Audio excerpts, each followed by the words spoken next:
Evening friends. TG TET గురించి టీచర్లకు ఒక ఇంపార్టెంట్ అప్డేట్ అండి. ప్రతి సంవత్సరం నిర్వహించే 2 సాధారణ టీజీ టెట్ పరీక్షలతో పాటు ఇన్ సర్వీస్ క్యాండిడేట్స్‌కి మరో 2 టెట్ పరీక్షలు నిర్వహించేందుకు రాష్ట్ర ప్రభుత్వం బుధవారం అనుమతిచ్చింది.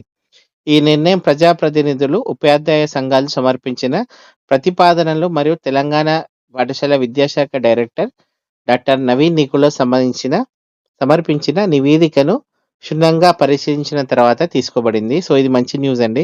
ఎందుకంటే ఇన్ సర్వీస్ క్యాండిడేట్స్‌కి 2 సంవత్సరానికి 2 అవకాశాలు ఇవ్వడం అనేది మంచి పరిణామమే. ఎందుకంటే వాళ్ళు సర్వీస్‌లో ఉన్నారు కాబట్టి ప్రిపరేషన్‌కి మరింత సమయం కావాలి, మరింత ఆపర్చునిటీస్ కావాలి కాబట్టి ప్రభుత్వ ఉత్తర్వుల ప్రకారం ఈ ప్రత్యేక టెట్ పరీక్షలు ప్రభుత్వ మరియు స్థానిక సంస్థల పాఠశాలల్లో పనిచేస్తున్న ఉద్యోగులకు మాత్రమే నిర్వహించబడతాయి. అంటే అందరికీ కాదు, ఓన్లీ ఇన్ సర్వీస్ వాళ్ళకి.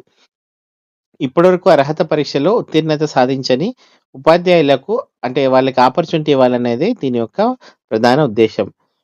సో, పాఠశాల విద్యాశాఖ డైరెక్టర్‌కి ఆదేశాలు అందాయి. సో, అందరికీ మనం చెప్పుకున్నట్టు టెట్ నిబంధనలు అంటే మ్యాండేటరీగా అందరు టీచర్స్ పాస్ కావాలి కాబట్టి, సో, వాళ్ళు కూడా చాలా రోజుల నుంచి రిక్వెస్ట్ చేస్తున్నారు. సో, ఇది గవర్నమెంట్ యాక్సెప్ట్ చేసి సంవత్సరానికి 2 సార్లు ఇంకా వాళ్ళ కోసం స్పెషల్ టెట్ కండక్ట్ చేస్తారు. సో, పేపర్ అంటే పరీక్ష స్టాండర్డ్ పైన ఏం తేడా ఉండదండి. సేమ్ ఎగ్జామే మోస్ట్‌లీ. కాకపోతే 2 సార్లు సంవత్సరానికి 2 సార్లు స్పెషల్ అన్నమాట. సో, ఈ టెట్ పరీక్షలకు సంబంధించిన పూర్తి మార్గదర్శకాలు, పరీక్షల షెడ్యూల్ మరియు అధికారిక నోటిఫికేషన్ త్వరలో వస్తున్నట్టు తెలిసిందండి. సో, ఇది ఇంపార్టెంట్ ఇన్ఫర్మేషన్. సో, అందరికీ షేర్ చేయండి. Please do appreciate my work. Thank you.